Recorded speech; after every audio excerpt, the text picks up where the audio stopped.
आप देख रहे हैं रफ्तार न्यूज़ चैनल, सबसे तेज सबसे आगे। हम आपको बताते चलें कि शाहाबाद डेयरी में आज हम जय भगवान जी जो विधायक हैं उनके यहाँ ऑफिस पे बैठे हुए हैं। हमारे साथ में कुछ लोग हैं जिनसे हम बारी बारी कुछ सवाल भी करेंगे। सर, आपका नाम? नमस्कार, मैं डॉक्टर HP मौर्य। जो यहाँ समस्या है जनता की, सबसे मेन, आप ज़मीनी स्तर से जुड़े हुए हैं लोगों के साथ में। जैसे पानी की समस्या है, गलियों की समस्या है और नालियों की समस्या है, वो समस्या कब तक खत्म होगी? मैं आपको बताना चाहूँगा, पानी की समस्या जो मैं देख रेख में पुराने A ब्लॉक, पुराना B ब्लॉक, नया C ब्लॉक और E ब्लॉक और F ब्लॉक और कुछ D ब्लॉक में भाई जय भगवान उपकार जी के अथक प्रयास द्वारा इसमें लाइन डाली गई है। कुछ ब्लॉक ऐसे हैं कि जिसमें अभी नहीं है, उसके एस्टीमेट जो है दे दिया गया है। वो नेक्स्ट टाइम, जहाँ तक मुझे उम्मीद है कि मई या जून में जिन भी ब्लॉकों में नहीं पड़ी है, वो एस्टीमेट आपका तब तक टेंडर होकर के यहाँ काम चालू हो जाएगा। लेकिन बहुत सारी समस्या ऐसी भी हैं जो शायद आप उन्हें ख़त्म नहीं कर सकते, या ये माना जाए कि MCD अगर दिल्ली सरकार के अंडर में आ जाती है तो काम बढ़िया होगा। अफसोस, आपको पता है कि आदरणीय मुख्यमंत्री श्री अरविंद केजरीवाल जी और माननीय उप मुख्यमंत्री मनीष सिसोदिया जी और सत्येंद्र जी जैसे लोग यहाँ पे जो गरीबों के मसीहा बन के आए हैं। आप देख सकते हैं कि जब से आम आदमी पार्टी की सरकार बनी है, एक भी प्राइवेट स्कूल डेवलप नहीं किया। लोग अपने बच्चों को गवर्नमेंट स्कूल में दे रहे हैं। आप हॉस्पिटल को देख सकते हो, आज अभी डाटा आया है कि 72.68% लोग जो है गवर्नमेंट हॉस्पिटल में इलाज कराना शुरू कर दिए। तो इनको देखते हुए मैं आशा और विश्वास के साथ कहता हूं कि MCD में जिस दिन आम आदमी पार्टी का मेयर होगा, आप कह नहीं सकते कि जो है ये चमकता हुआ सितारा की तरह ये होगा। कई बार आप पे, आपकी पार्टी पे, आपके जो बड़े नेता हैं उन पे काफ़ी आरोप भी लगते रहे हैं कि पीछे भी बीजेपी ने लगा 13,000 करोड़ का घोटाला MCD में किया। उसके बाद में फिर दिल्ली सरकार ने कहा कि 25,000 करोड़ का घोटाला बीजेपी ने किया। आज की डेट में PWD को अगर हम देखते हैं तो PWD पे भी बीजेपी सरकार आप पर आरोप लगा रही है कि आपने 26,000 करोड़ का घोटाला दिल्ली जल बोर्ड में किया है। क्या ये सही है? देखिए, बीजेपी का काम है गुमराह करना। इन्होंने जो अभी आपको 13,000 करोड़ का जो बात कही है, मैं आपको दावे के साथ कह सकता हूं, मेरे पास प्रूफ भी है कि जब MCD कोर्ट में जाती है तो इसी MCD के जो एडवोकेट, जो कर्मचारी जब जाते हैं कोर्ट में, तो MCD के सारे जो एडवोकेट हैं और इनके मेयर ये लिख करके देते हैं, हमें दिल्ली सरकार से कोई पैसा नहीं चाहिए। अब रही बात जो 2500 करोड़ का जो आम आदमी ने लगाया, 25,000 करोड़, तो जो नॉर्थ MCD है और साउथ MCD है, नॉर्थ MCD का पैसा साउथ MCD से लेना था। इन्होंने क्या किया, इनका बंदरबाट करते हुए इन्होंने अपने कॉलम में लिख दिया नील, कि हमें कोई पैसा नहीं चाहिए। जब आपने पहले लिखा कि हमें चाहिए, तो ये क्या है कि इनकी एक नीयत है। नीयत क्या है कि आपको पता भी होगा कि बीजेपी में जितने भी निगम पार्षद बन के आते हैं वो 5 साल के लिए होते हैं। 5 साल बाद उनके टिकट बीजेपी काट देती है। तो इनमें क्या है कि लूटो और खाओ और जाओ। जैसे जय भगवान जी विधायक हैं, पहले ये भी MCD में थे, पहले ये भी अब विधायक बन गए हैं। तो क्या इन पे आपको यकीन है कि इस पूरे विधानसभा का उद्धार हो जाएगा?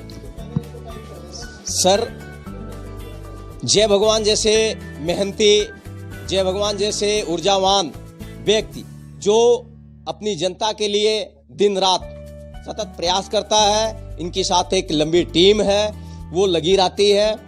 और सबसे बड़ी बात है कि जो जय भगवान जी हैं या उनकी टीम है, सारे शुद्ध शाकाहारी हैं। ये मेहनती भी हैं, इनको अपने घर का लोग भोजन करते हैं, इनको बाहर का खाना भी नहीं है। और अपने अपने लोग लग के आप देख सकते हैं, कोई भी अभी आपका जो यहाँ पे है बवाना विधानसभा, इसमें एक सांसद भी आते हैं, उसका भी एक पार्ट है। जो लोकसभा के अंतर्गत उन्होंने एक दिन भी आपके यहाँ नहीं निकल करके कोई राशन नहीं बांटे, नहीं कुछ बांटे। जय भगवान जी के नेतृत्व में 220 वॉलंटियरों को लिस्ट बनाई गई थी, जिनका हर ब्लॉकों वाइज सिस्टम था। इन्होंने एक एक करके सूखा राशन पहुंचाने का काम, दूध भी पहुंचाने का काम, दवा भी पहुंचाने का काम, बना हुआ भोजन का काम। जब हमारे दिल्ली गवर्नमेंट का भी जब स्कूलों में भोजन उपलब्ध होता था, तो इनके वॉलंटियर वहां भी पहुंच करके एक एक लाइन बना करके जो है खाना लोगों तक पहुंचाए। उनमें इनके वॉलंटियरों ने सख्त निर्देश था भाई साहब का कि जो भी विकलांग या हमारे जो है गर्भवती महिलाएं आती थी, उन्हें बिना लाइन लगाए उन्हें सबसे पहले हमारे वॉलंटियर उनको वरीयता के तौर में खाना देते थे। ये थे हमारे साथ में। हम आपको बता दें कि जिस तरीके से सरकार एक दूसरे पे आरोप प्रत्यारोप लगाती है, लेकिन अगर सरकार सही अपना ईमानदारी से काम करे तो जनता भी खुश हो जाए। वहीं 2 मिनट और लेंगे हम विधायक साहब की, जो विधायक साहब से कुछ क्वेश्चन करने हैं, उनसे भी कुछ सवाल पूछने हैं। सर, सबसे पहले तो जो जनता है जो देखती है आपको, अपना परिचय दें। जय भगवान उपकार एमएलए भवन। आप पहले एमसीडी में आप भी एक निगम पार्षद थे, उसके बाद में लोगों ने आपको चुना और एक विधायक आपको बनाया, जनता ने आपको चुन के यहाँ बनाया। लेकिन जनता के भी जो आरोप हैं वो भी किसी हद तक सही हैं। कुछ लोग जब परेशान होते हैं तो वो कहीं ना कहीं तो जाते हैं, आपके पास में भी आते हैं, काफ़ी लोग आते होंगे, कोई राशन कार्ड बनवाना है, कोई वोटर आईडी कार्ड बनवाना है, इस तरीके के आपके पास में आते होंगे। लेकिन सबका काम नहीं हो पाता होगा, ये आपको भी जानकारी है और हमें भी जानकारी है। लेकिन क्या अपने क्षेत्र में कितना विकास आप कर पाएंगे? देखिए, जिस तरीके से भी जो रिक्वायरमेंट है क्षेत्र के अंदर, हमारी कोशिश है कि हम हर तरीके से लगे हुए हैं। पूरे क्षेत्र के अंदर बवाना विधानसभा में मैंने अपने इलाके में 6 अपने ऑफिस बनाए हैं। उन सभी ऑफिसों पे मैं टाइमली जो मेरे डे हैं उन डे में मैं पहुंचता हूं और लोगों की जन समस्या को सुनता हूं, वहाँ की क्या रिक्वायरमेंट है उसके बारे में लिख करके, और उसको फिर लोगों को जो हमारे जो इंजीनियर हैं फिर हम लोग उनको बताते हैं। सर, एक समस्या सबसे बड़ी है, ये मान लीजिए कि देश की नहीं, आज पूरा विश्व उस समस्या को देख रहा है, और वो समस्या है जो हमारे 3 बॉर्डर पे, क्या 4 बॉर्डर पर किसान बैठे हैं आंदोलनकारी। उन्हें तरह तरह की भाषा से नवाजा भी गया है, किसी को आतंकवादी बता दिया गया, खालिस्तानी बता दिया गया, या टुकड़े टुकड़े कहेंगे बता, मतलब इस तरीके की लैंग्वेज से उनको नवाजा भी गया। तो क्या जो केंद्र में बैठी हुई बीजेपी सरकार है उसको उन किसानों की चिंता करनी चाहिए या नहीं? नहीं, देखिए, किसान, क्योंकि भारत कृषि प्रधान देश है और इस देश की जो इकोनॉमी है वो सभी कृषि पे आधारित ज़्यादा है, तो हमें किसानों के बारे में सोचना चाहिए। जो किसानों ने एमएसपी की बात की है और जो गारंटी मांगी है वो गारंटी लोगों को देनी चाहिए। जैसे कह रहे हैं, किसान भी कह रहे हैं कि तीनों बिल वापसी हो और जो एनएफसीएस को कानूनी जमा पहनाया जाए, यानी कि उसे कानून में लाया जाए। तो सरकार ने साफ मना कर दिया, केंद्र सरकार ने, कि हम बिल वापसी नहीं लेंगे। तो अब क्या माना जाए? पिछले 3 महीने के तकरीबन इनको हो चुके हैं, जो सभी राज्यों से यहाँ लोग आज बैठे हुए हैं। तो क्या केंद्र सरकार को कोई इसके बारे में निष्कर्ष देना चाहेंगे? आप सभी को पता है कि पिछले 3 महीनों से लगातार किसान अपना प्रोटेस्ट कर रहे हैं, और उस प्रोटेस्ट के दौरान जो दिल्ली की सर्दी के मौसम के अंदर, सर्दी की रातों के अंदर, करीब मेरे ख्याल से 200 किसान उन्होंने अपना बलिदान दे दिया है। और लेकिन अगर अभी भी जो केंद्र में बैठी सरकार अगर नहीं जागेगी तो मुझे नहीं लगता कि वो देश के लिए भला काम कर रही है। जैसे लाल किले पे भी आरोप लगाया गया है कि झंडे का, उसका सबको दुख हुआ, हर आदमी को दुख हुआ, शायद आपको भी, मुझे भी, हर आदमी को।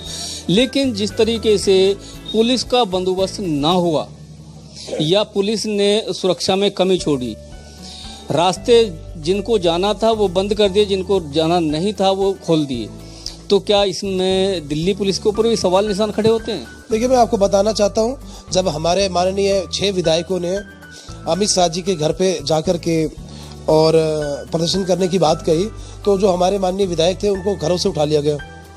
तो जब इतनी सारी फौज, किसानों की फौज, जब प्रदर्शन करने के लिए उनको बताया गया कि हम लोग 26 जनवरी परेड में जाएंगे, तो उसके लिए पुलिस की एक रोकथाम होनी चाहिए थी। लेकिन ये जानबूझ करके और इस आंदोलन को खराब करने के लिए, बदनाम हो जाएंगे, इनको उठा दिया, गलत लोगों को इन्वॉल्व किया गया, गलत लोगों को इन्वॉल्व किया गया, जिससे कि इस आंदोलन को एक ऐसा वो दे दिया जाएगा रूप कि ये आंदोलनकारी नहीं, ये वाकई में ही खालिस्तानी है। आपने देखा कि उस प्रदर्शन के बाद जब 26 जनवरी के दिन ये हुआ, उसके बाद में अनेक किसानों के ऊपर भारतीय जनता पार्टी के नेताओं द्वारा हमले किए गए, जो इनके फोटो वीडियोस आप लोगों ने देखे कि पुलिस खड़ी है और लोगों के ऊपर पत्थर बरसाए जा रहे हैं।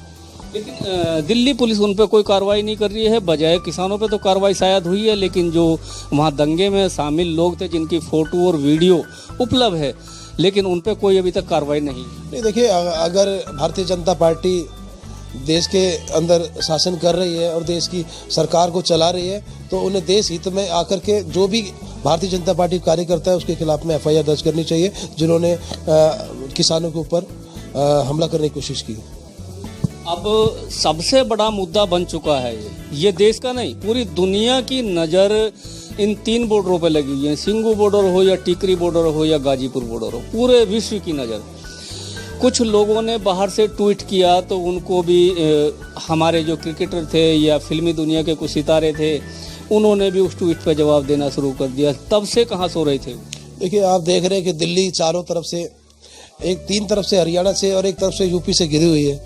तो जो दिल्ली के जो बॉर्डर है, चाहे वो गाजीपुर बॉर्डर है, चाहे वो चंदी बॉर्डर है, चाहे वो सिंगू बॉर्डर है, चाहे वो टिकरी बॉर्डर है, सभी बॉर्डरों पे जो भारत के जो किसान हैं, जो अन्य प्रदेशों से आए हैं, उन्होंने घेराबंदी की अपनी आवाज़ को उठाने के लिए, और उन किसानों की आवाज़ को केंद्र सरकार ने दबाने की कोशिश की है। ये एक गलत तरीका है। उनको किसान अपनी मांगों के लिए वहाँ उन बॉर्डरों पर बैठे हुए हैं और शांतिपूर्वक प्रदर्शन कर रहे हैं, ना कि हिंसक प्रदर्शन कर रहे हैं। ये थे हमारे साथ में आम आदमी पार्टी से विधायक बवाना विधानसभा से। हम आपको बता दें, पहले ये निगम पार्षद रह चुके हैं, उसके बाद में विधायक हैं और जनता को पूरा सहयोग करते हैं, हर तरीके से जनता के साथ रहते हैं। और इनका ये कहना है कि जो क्षेत्र की समस्याएं हैं उन्हें भी हम जल्दी से जल्दी सुलझाने की कोशिश करेंगे, चाहे वो पानी की है, चाहे वो नालियों की समस्याएं हैं। लेकिन समस्या एक और गंभीर आम आदमी पार्टी के साथ में भी है, क्योंकि आम आदमी पार्टी दिल्ली MCD में नहीं है। अगर 2022 में MCD में आम आदमी पार्टी आती है तो शायद ये मान लीजिए कि दिल्ली की समस्याएं समाधान हो सकता है।